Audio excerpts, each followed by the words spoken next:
Hello, everyone. Hello, it's Thursday, and we're here with Casey Cardoso. We've been waiting 1 month to see Casey.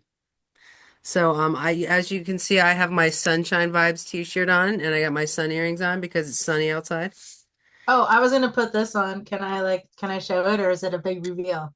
Oh no, you can show it, whatever you want. Check out how cool I am. Oh, you got Ooh. your Astro School shirt on. Yeah. Astro Well, School, hopefully. Astro School. Um, yeah, that's the Moira Press shirt, and I love having you as part of the Moira Press. Well, we love having you. We. Awesome. Yeah. I love Okay. the team. The team's super fun. Yeah, we got a good team going on. I mean, nothing is built without a team, really. I realized this when I was watching Botch, the plastic surgery show. I was like, even they have a team. Like anyone who's anybody has a team. We have a team. You and I have a team, right? But it's not because Yeah. we're narcissists. It's just because you can't grow. It's like It's collaboration. yeah, you can't just be like I got a team. Like that sounds so self-important. But like we really do have to have a team. Yeah. I'm restructuring my team, so if anybody wants to help, DM wherever that Okay. little button is. Oh, I have to tell you something about narcissism. I always trip on that because people throw that word around in power positions. Like when you have strength or grandiosity, they always throw that term around. But I've decided to take on a new personality disorder. You want to hear about it? It's the histrionic personality disorder. So if someone called me a narcissist, I'd be like, actually, I'm histrionic. Which, which means overly emotional and like effusive and just been like, oh, like always like hysterical. What do you think? Do you want to be my friend even if I'm histrionic? Yeah. You seem to balance it well when we're together. Yeah, Virgo rising is very balancing for the histrionic. What's your I know. personality disorder? Well, oh, I don't know. Overthinker, overthink it, if igmonic. Overthinker. Whoa, God, I can't believe it. I'm friends with an overthinker. Does anyone ever say to you, keep on thinking that's what you're good at? Maybe, No. maybe when I'm in my that inverse Mars. Oh no, sorry, Mercury square Saturn in April. Oh yeah, when the sun in Aries hits your Mercury square Saturn every year, you're always like, Yeah, like super thinky. yeah, interesting. I love how you know your chart well enough to know that traditionally in April you have an aspect to your square, which that's such an amazing use of astro. I mean, with cycles, we've talked about this in past episodes, but once you learn your cycles, you can have this expectation. And honestly, every year feels like a test. Like, is that going to show up? Is that energy going to do its thing? And without fail, the planets haven't drifted off into nothing. Jupiter hasn't evaporated into a diffuse gas. It's a still collected gas ball. Can you imagine if they denounced Jupiter? They're like Jupiter's not a planet. Like, people Oh my put up gosh, did you read recently how they found a kind of like a sister-like planet, but it's like 300 times the size of Jupiter, but it's the same ginormous gas type planet? This is whoa. so beautiful. Wow, it's called Giganta Jupiter. No, I don't know. It's called no. It's probably like X127. Oh man, it's kind of fun to just, shoot the breeze with you. Um, well, okay, so we have some business to take care of today, which is we're having you here in at school to talk about your rebrand because what we know you as at the Moyer Press here is a kind of auto mechanic like massage therapist who works on people according to their chart. Like you read the mechanical chart and you fix people physically, like an auto mechanic would do. Like you wrench on them literally. But it sounds like you kind of have outgrown that, or you are in a different phase of your career. So let's hear about what you're up to nowadays. Well, I love that description of the auto mechanic. Like that part doesn't change. I think it's the descriptor. When people say massage therapy, it's been around long enough and they just kind of have this idea already painted in their head. And I would say the majority of that idea is spa related. Very little bit of it gets credited towards therapeutic or, that specific more mechanical aspect. And so, with the degrees that I now hold between my massage therapy license and my exercise physiology, the umbrella of it is kinesiotherapy. And we've kind of borrowed some of that words when we were calling it astrokinesiology. So, it's really applying and implying the fact that we want to look at how your body moves. When we throw astro on top of it, then we want to look at how the star chart is moving through you while you're moving, and being able to then lift up the hood and go in and mechanically sort some things out, all while still using massage therapy as a tool and part of my skill set. But it's not just the one thing I do. So I think the best abbreviation of all the terms that's out there is kinesiotherapy, and that is a blend of movement and like soft tissue mobilization for improved movement. Hmm. So what is soft tissue mobilization? So soft tissue mobilization, muscle is in the family of soft tissue, and mobilization would be releasing scar tissue and adhesions so that you can actually move better. So, okay, let's put this in the layman's terms. Okay, so if I went in and you with to you and I was like, "Oh, my knee hurts," like what does a session with you at the current iteration of your career look like? Yeah, I have my other little cheat sheet. I have taken a page out of, kind of traditional doctor books. When you go in, they need to do an assessment before they make a diagnosis. And then after the diagnosis, they give you a prescription. You follow the prescription for X amount of time, and then you come back in and you reevaluate for your prognosis. So my breakdown on that is very similar. You're going to come in, I'm going to meet you, I'm going to talk to you, I want to hear about your story. So we're going to do a health and a mobility assessment, and that includes a flexibility scanning. So my biggest hiccup in my career, and I think one of the things that really separates me, is I really want to understand what people are going through. But people who are not medical professionals don't have the specific language to actually describe what's happening to them. So I've found kind of a shortcut around that. If I visually can watch you move, I can gain a lot more information than how you can describe it. Or while you're in the movement, you can be like, oh yeah, it's right here when I rotate my hand up and I feel it right along here. And I don't know if I would have been able to describe that to you. So while you're going through a very specific set of movements, which there's a bunch of science and we don't get all into that stuff, but we take this comparison of what you feel like at the beginning of the session. Then we move to the treatment room, massage table, do the massage therapy, which now I'm calling, at least initially while I'm getting to know you, a muscular assessment. So I can feel where your tight patterns are and make down notes and jot down your specific map. And then at the end, we create a treatment plan of something that seems feasible for you to follow. And then we schedule accordingly. And then, then at the end of the session, we repeat the same exercises, more specifically the ones that you noted that were difficult to do at the onset. And you just give me your comparative evaluation on if it feels better or not. So, okay, so what you would first do is talk. If I was like, "Oh, my knee hurts," you would talk to me. Then you would kind of lay hands on me and figure out what my body's saying to you. Then you might kind of do some massage, and then at the end, are you giving exercises? Sounds like. Yep. So where does the astrological chart fall in there? Well, it's an overlay. Whatever those the transparencies, it's like you come in and you get your base information, and then when you bring your chart in, I overlay it on top of that. And I think we're going to get into it in just a little bit, but on in my office, I have a color coded dermatome that we mapped out a decade and plus ago.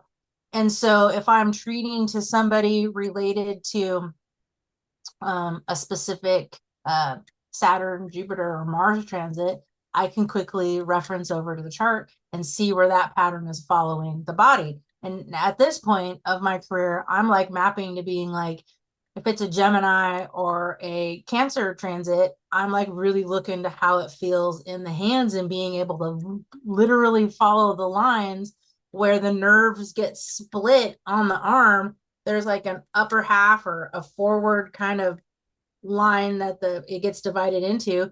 On one side, I remember correctly, the one side is Cancer and the other side is Gemini. And so it seems to really follow these lines.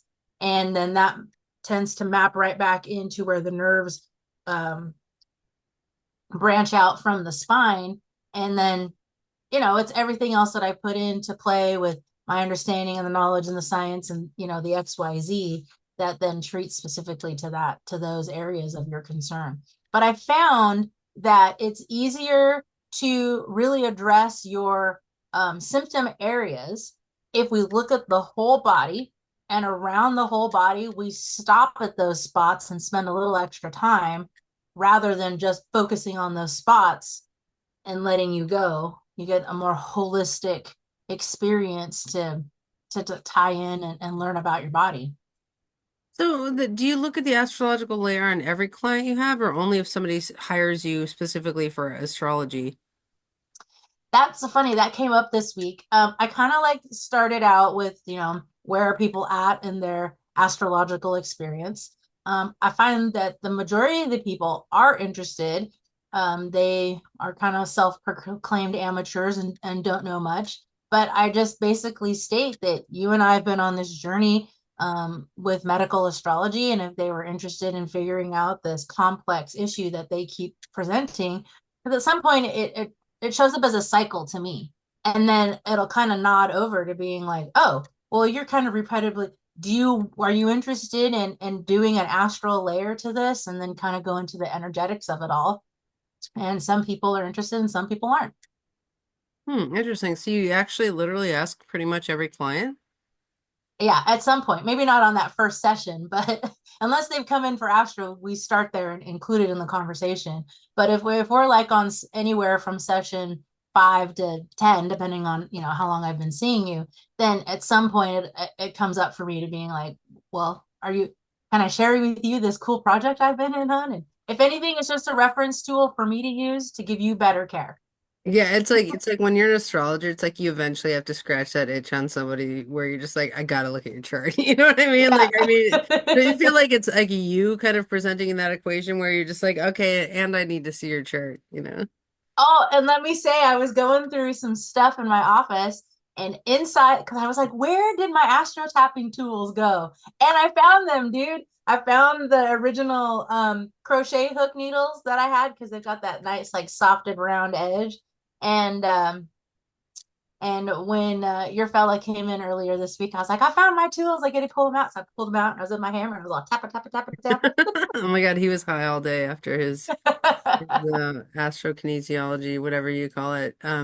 So yeah, it's interesting. So now I guess we should talk a little. Well, is there anything else you want to tell us about your process or just what you love to see people for at this iteration of your life? I mean, anything else you want to talk about there? Yeah, I think, I'm getting older. I don't think I'm a spring chicken anymore. I'm a halfway chicken. And so, mobility issues are really coming up for me and my peers in my age group, the next decade up or so. So I just think the emphasis when you really work on your marketing and your branding to really figure out how to say what you're going to say, I've often stumbled on that. Like, I'm a healer, I'm a recovery specialist. I'll help you do this, and I finally have gone through this program, and it really helped me out. And I think the best way to speak to it in a very general term is I help people heal. I'm way into healing. I'm into people moving better, addressing their mobility issues, due to old injuries, due to aging aspects, arthritis, I mean, whatever aging issues are coming up, because we just tend to hop out of bed in the morning and our feet hurt, or it's not as easy or feels as confident to go up and down stairs anymore. So, like, I like to look at those mechanical issues, all for the sake of extending out what longevity means moving forward. I really want to take my stand on my platform, and it's been this for a little while, and I probably just kind of tucked it into my descriptor because it's been in my head for a while, but I want to change the way it looks to age for all generations coming forward. Like, my grandparents age terribly. I'm watching half of my family as my dad gets older. He it looks really rough, but for my mom, who's really engaging with a lot of the programmatic stuff that I've put out there, she's aging really well. So she's giving me hope that if I follow this pathway, it might look a little easier when we get there. You want me to be histrionic about aging? Oh no, Yes. I'm aging. Oh no, we're aging. Casey, sorry, I'm being overly emotional about aging.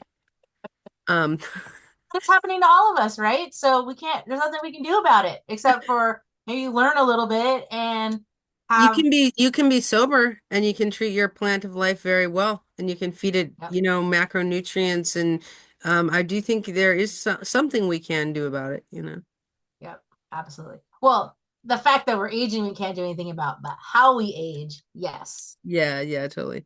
absolutely.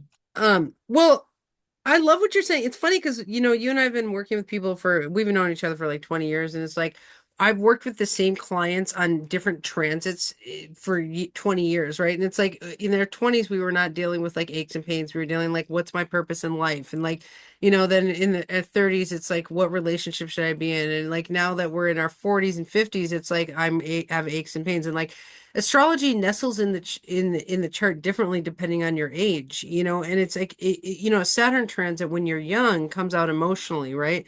But when you're 47, it comes out physically, and your fascia is tighter and it's more compacted, and there's all those adhesions, and we could say it's built up trauma, or now we're releasing all the traumas that we've built up for the last 25 years in our adult Saturn transits or whatever, whereas in our 20s we were just dealing with like what's my life path and purpose and can you give me a massage.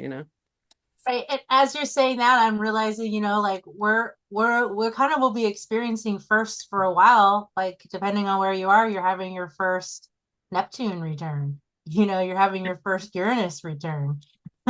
You don't have that till you're 84, but yeah, or like I don't know if you ever get a Neptune return in one lifetime, but your Neptune square happens in your 30s. That was a big one. Like Yeah. that's when you get really tired and just, Who's the 56-year planet? I thought there was like a 50s six. Maybe that is. I don't know what the 56-year planet is. something. I Is thought it that was your like the Saturn, your second Saturn return? yeah, no, uh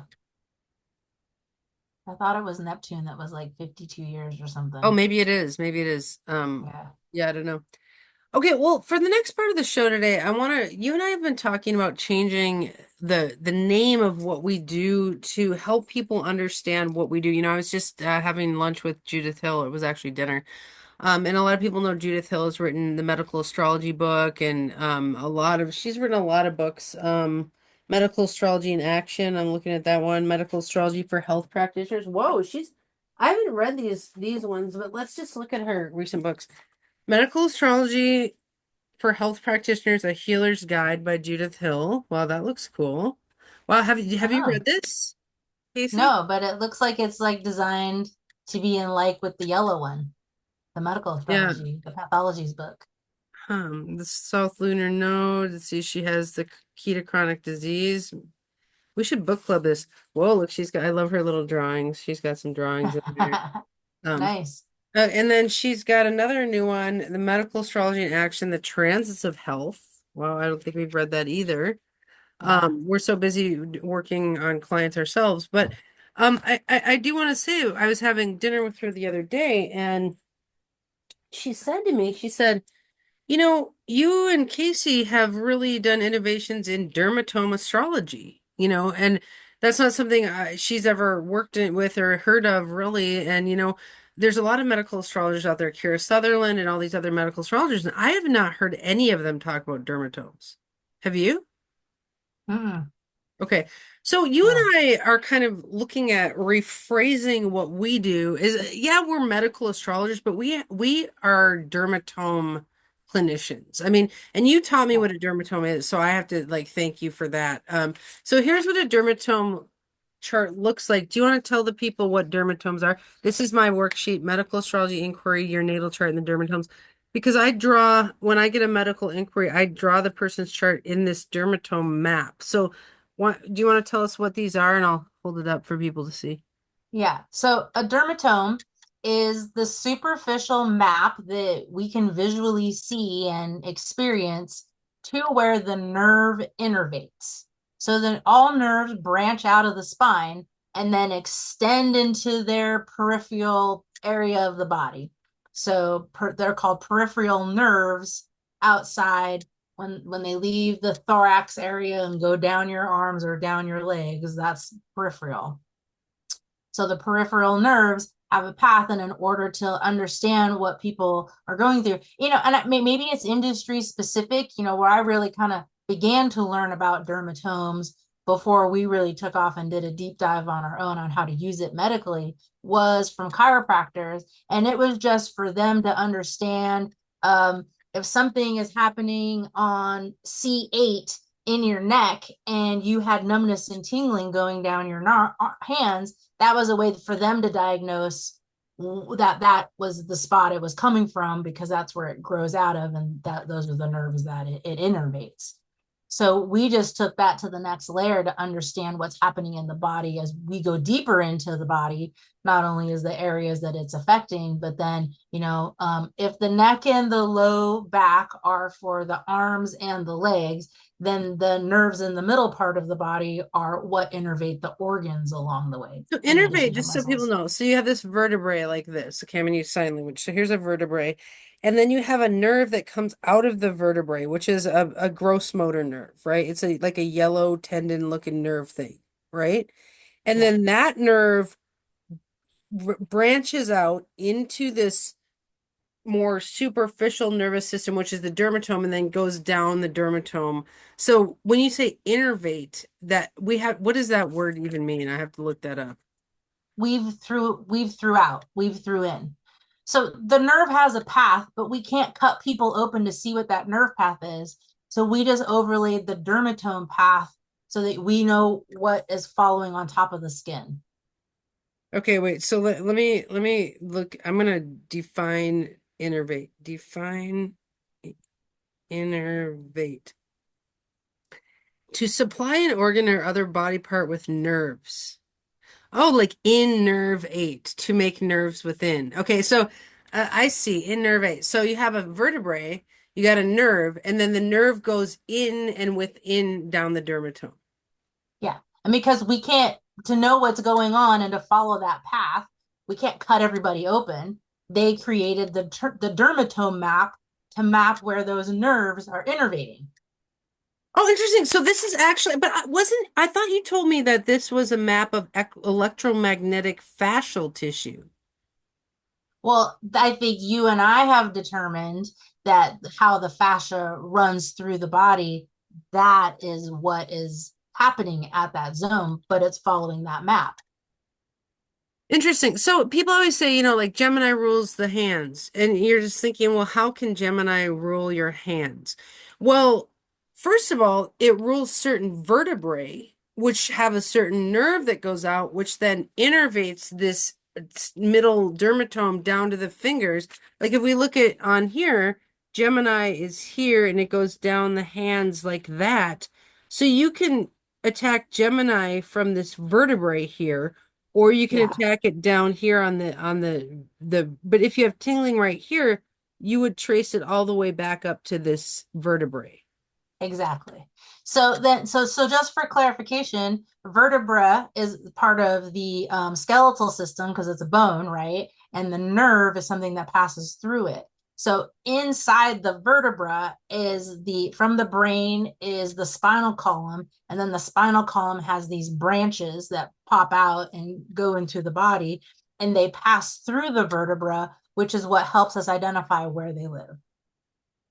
Interesting. So like the horse's tail is really interesting because that's a cluster of nerves that is associated with Sagittarius, which is the horse, right? And it's like the horse's tail is like you got these bones down on the bottom of the spine and then all these nerves that come out and it looks like a tail of a horse, right? Yeah, they in Latin, and when you first learn it, they call it the cauda equina, which is horse's tail. Yeah, interesting. Because here's another fun fact about the spinal column. By the time we're 3 years old, our spinal column has grown to its full length. So if you think about a 3-year-old spinal column, let's say for just perspective, it's like this. So then you keep growing. And so the way that those nerves innervate and pass through the lower lumbar, they're stretched out and then become this like long, hairy like thing, which is where the cauda equina term comes from. Interesting. It's so interesting to see how kids behave differently than adults, and it has so much to do with like how their spine is structured and how the sunlight is bouncing up and down the spine. Like before their spine is full length at 3, they act like just little animals. And it's like because that sun comes in, it's like pushing I, their spine out and stuff. And it's like once they get to be 3, they're acting a little bit more human because that length of their spine, I think. yeah, yeah. Well, I want to lead into kind of like what you said earlier. So just to clarify, we have been calling this astrokinesiology, and we liked that term for how it was defining for us, but we kind of have discovered that that's not that hasn't what that isn't what has landed outward. And so this conversation with Judith really highlighted this perspective. And it seems like since this is the pathway that we're following, that seems like an appropriate new name to land at is dermatome astrology. So when we are mapping to how to correct these cycles in a pathway, understanding the areas of what is affecting you, if you're having hand and wrist pain, knee pain, wrinkle pain, we can now hear those areas, which then technically where the nerve ends out on its most elongated point, where that ends up is called the end organ factor. So that tells us where the route is going. And then we can then reverse engineer where it was going, where is it coming from? And that is what following as a practitioner, since I'm not a surgeon, that is what I would be following on the superficial layer of the skin. That's Dermatome astrology. interesting. So let's talk about, and I know you're probably getting sick of talking about dermatomes, but this is going to be our whole Are you job. kidding? Exactly. It's our whole job. I love it. Yeah, because we're gonna do this intensive in the fall, right? I can't remember the dates on that, but we're gonna be doing Yeah. a weekend long intensive teaching astrologers what we can see in the dermatomes so that they can take these dermatome maps and draw their client's chart in the dermatomes. When I get a medical inquiry, and I'm not a doctor, don't, disclaimer, I'm not a doctor, I'm a dermatome astrologer.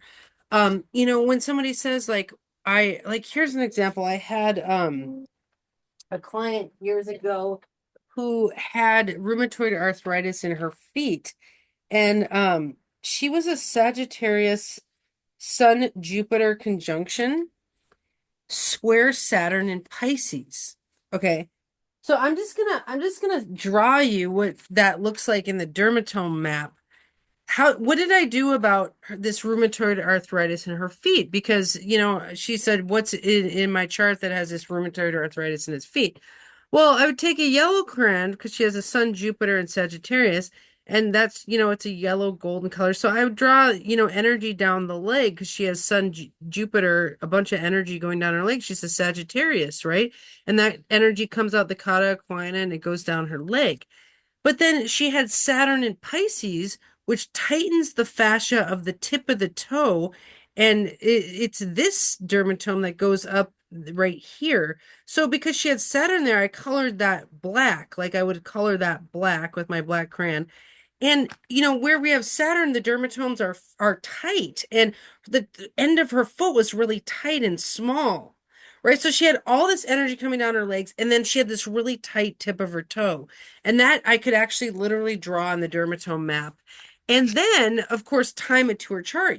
There's times where, Saturn would hit that square and her leg would just get so bound up because Saturn was exacerbating that square. So then I could even draw that in the dermatome map and I could come in from the outside and draw some Saturn energy coming down from the outside into this Saturn area or whatever. But we want to teach people, we want to teach astrologers how to take this map and draw any chart in the dermatome map. Yep. And I need to get you a copy of the one that we created because it's more specific to what's happening in astrology. Will you give me permission for screen share and I'll show it to you? Sure, you should be able to share screen. Cool. Okay. I know it's been a while since you've seen this guy, Whoa. but I have this on my wall And so over here, so I know what I'm looking at when I'm palpating at the spine. I am looking at these regions, and each of these colors is indicating, um, how you and I have determined generally what we think the color influences of that sign. And then this part on this side, the left side, is the front side of the body. So it would be mirrored to the right side. And then on the right side of the body, it's what is happening on the back side of the body. And then you could, just duplicate it so you can see it in your mind going front and back. But this really helps when I'm like dealing with somebody's knee issue. If you're coming in for that knee issue that you mentioned, we start on the front, we'll work around the knee, we'll get into the inside and kind of just follow this yellow region, this yellow structure. And then when I flip you over and we work on the back, then I do a lot more palpating to this region and kind of pulling apart the tissue and freeing up anything that feels adhesive. That's where the astro tapping technique comes. Really, to me, it's about a knuckles width. And so you want something, can you see that? You want something about the size of the knuckle to kind of fit into the grooves between the spinous processes. And then I just kind of take and kind of manipulate in there. And then really the astro tapping technique, and well, when we get to the class later, I'll definitely demonstrate all this stuff out. But each person tends to have a unique tap rhythm, and that is related to them on how they're going to receive this vibration that's coming in to break up what's happening. Now, the rest of the layer of all this stuff gets pretty nerdy when it comes to how it's going, but there's a process in the nervous system called action potential that really caught my attention. And that was the fact that if I innervate something at this spot, it's going to travel the whole route of where that nerve lives. You don't just tap it once and it go and fizzles off. It's going to send a signal down that whole path. So if we're at this part of the spine and we are sending a signal where the nerve is coming out, it's going to follow. If we do L3, L4, the yellow one, and we're working up here in the spine, it's going to travel down this whole way. It'll travel down the whole way. And so that gives us an opportunity to have that effect. For me, the way I translated it, that if I'm want to disrupt the energy that's naturally coming into my aura and how I'm channeling it through my eyes and it's coming out through all these pathways, then if I want to create a disruption to that natural energy, I would go to the spine where it's innervating that region and then send a new type of vibration down the spine to disrupt what's happening down that pathway. Does that make sense? Yeah, totally. So, Yeah. do you know of anyone else who does what you do with this whole astro tapping thing? No. No, you pretty much invented that, didn't you? Yep. Yeah, that's where we were coming up with all the names on what do we call this. So that's why, like, technically astrokinesiology, then the technique astro tapping, and then. But I think I really like the direction we're taking this because I think it speaks to a broader audience on how it can be used. To being like, we can map astrology through your dermatomes and create a treatment plan and create treatment modalities that can be used in those specific areas where you're feeling the thing. Now, I do want to point out one thing about this map is that on a lot of terms for the super double Virgo in me, it was very logical.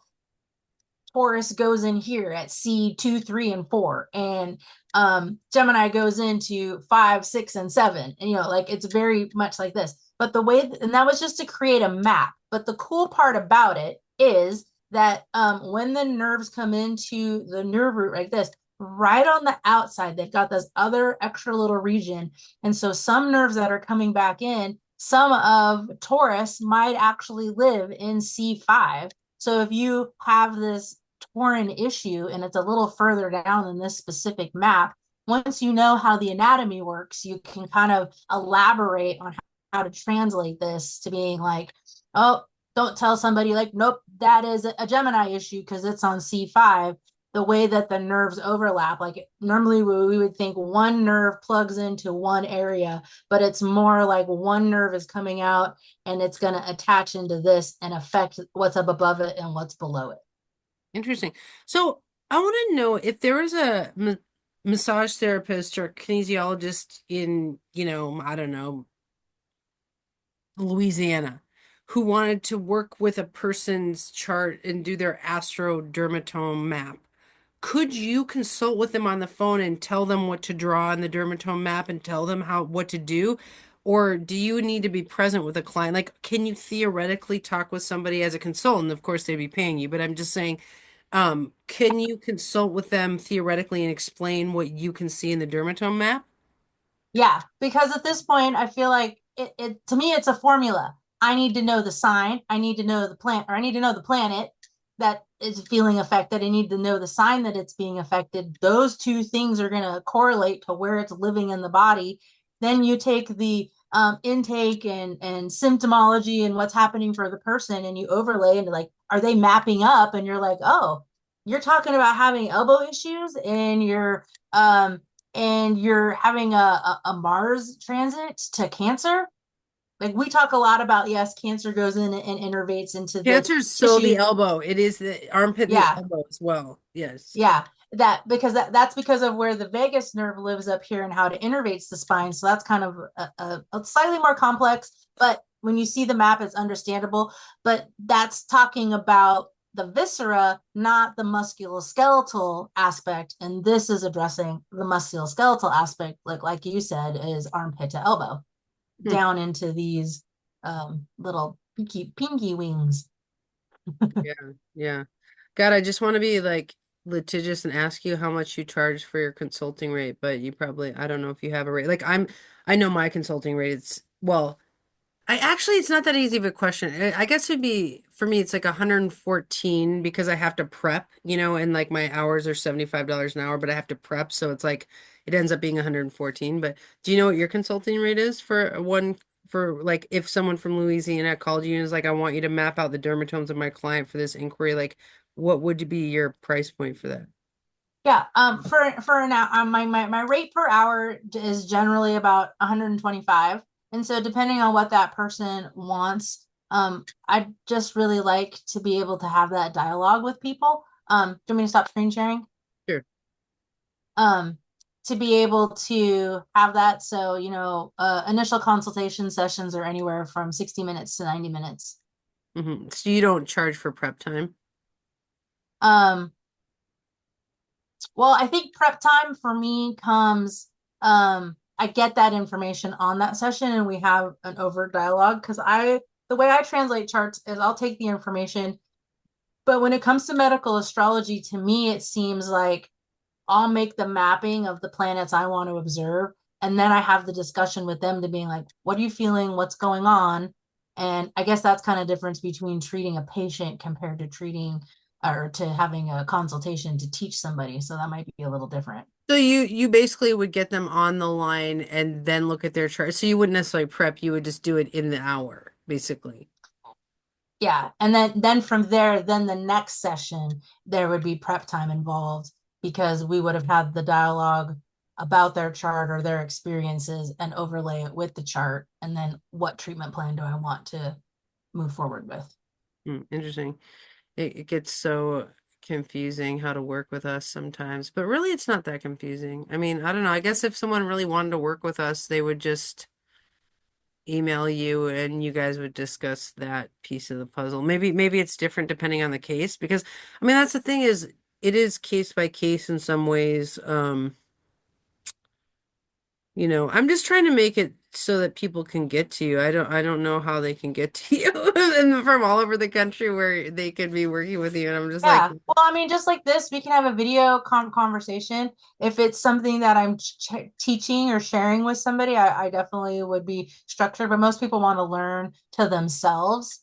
So, when people do come to see me for Astro, I have a little section on my intake form that's like, give me your Astro data. I'll print off your chart before I meet you. I'll make a rough schematic of what I think is highlighting, but I don't really draw the treatment plan out before somebody gets here with me before I've had that conversation with them because I really want to overlay what that experience is to make sure what I'm picking up and what I'm translating from reading the chart is showing up in that experience. Because there's another layer to this, and I know we've talked a little bit about it, but there's a bending of the light. So it could be you're having this transit higher up in your spine, but why am I feeling it in my lower back?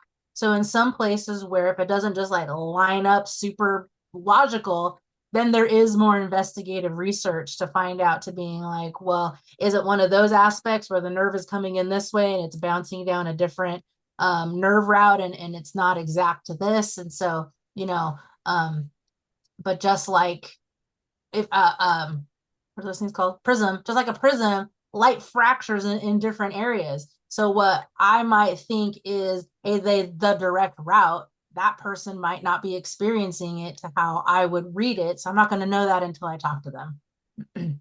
Interesting.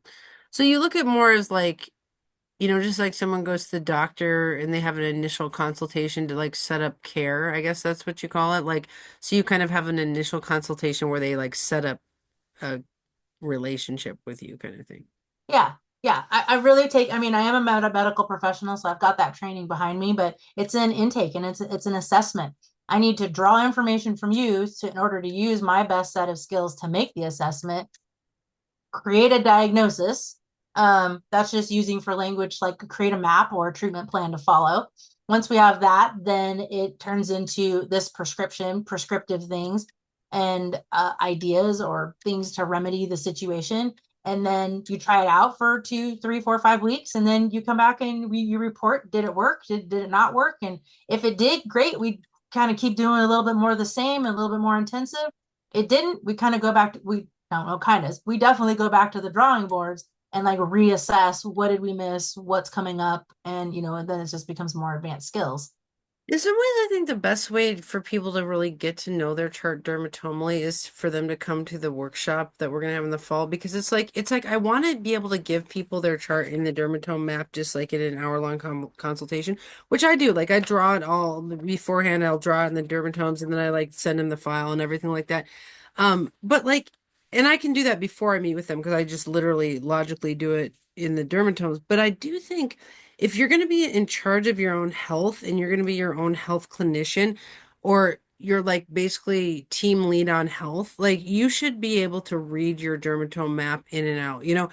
Like if you're going to, like, for example, if I go to the doctor and I got like a knee problem, I can already see that in my dermatome map in my transits. I'm just like, oh, here comes a knee problem. Saturn's in Capricorn on my moon in Capricorn. I don't have knee problems, but I'm just theoretically saying, like, I would be able to see that in my dermatome map and transits and then go into the doctor and utilize or have them utilize their diagnostic, maybe it's an MRI or, to look in there to see what's happening.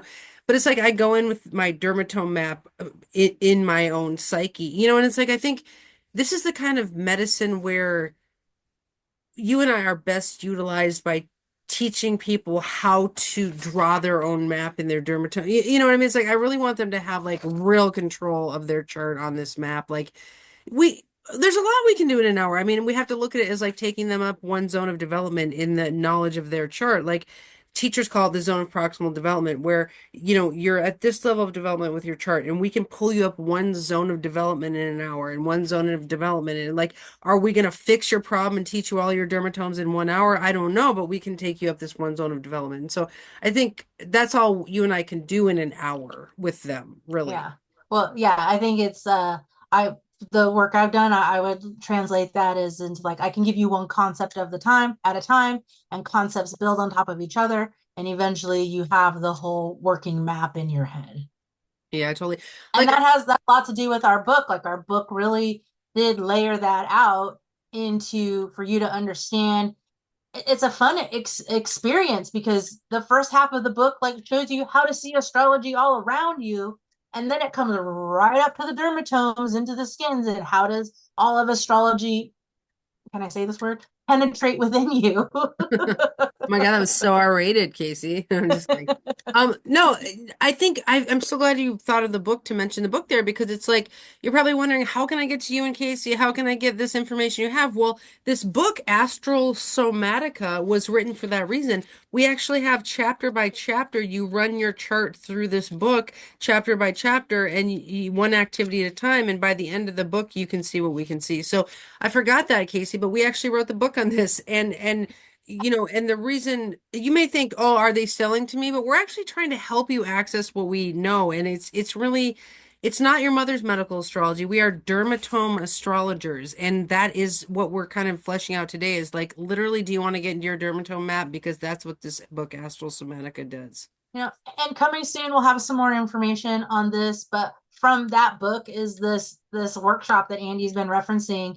The dates are October 10th, 11th, and 12th. So we got dates. There'll be coming some sign up sheets and things like that to do an intensive workshop, an immersion style workshop where we can just kind of go through all these concepts and lay them out in front of you, and we'll be there to answer the questions and teach upon these ideas to being like, how can I, as a practitioner, a medical practitioner, whatever kind of practitioner you want to call yourself, how can I utilize this information and make my clients, my patients have a better understanding or a better experience treating? And that was one of the first things that set me on the path with Andy on this was that I was so frustrated with the medical system and how doctors were treating specifically massage therapists because they're lower on the hierarchy and we don't have diagnostic rights, which in the end I'm so appreciative of because that's where insurance skyrockets and all the other things. So doctors can have all that, but that's not the only way. The medical system that's currently in play is not the only way to have understanding on what's happening to people in their bodies. And that's what happened when it clicked over when I found through Judith's work and understanding Hippocrates' role in the whole thing. We call him the father of modern medicine. Our doctors follow the Hippocratic Oath. He's very much active in our day-to-day modern medical society, but he is quoted as saying, he who does not know astrology is not a doctor, but a fool. And that is what sent me on this pathway because I was like, what is he talking about? Why is he saying that? What did we leave in the history books that our modern medicine doctors are not bringing forward? And it's, to me, the way I've summarized it and define it is that the modern medical system wants to put you in its box. And when you add medical astrology to the formulation, we make the box fit around you. That's so Mic true. Oh drop. my gosh, should we stop there? Yeah. That's a good one. All right. Well, if you want to know more about your dermatomes and astrology, reach out to me or Casey Cardoso on Facebook or what's your Gmail or what's your email? Yeah. Right now, at Facebook will probably be the easiest because I'm doing the rebranding. When I get my new email address up, I will share it. Okay. All right. All right. Thank you, Casey. It was great to see you, and we love you Yeah. here on this team. Thanks for the Awesome. dermatome talk. Let's change the world. All right. I'll see you at Start 5:50 time. to go to the art museum. All right. Okay. Bye.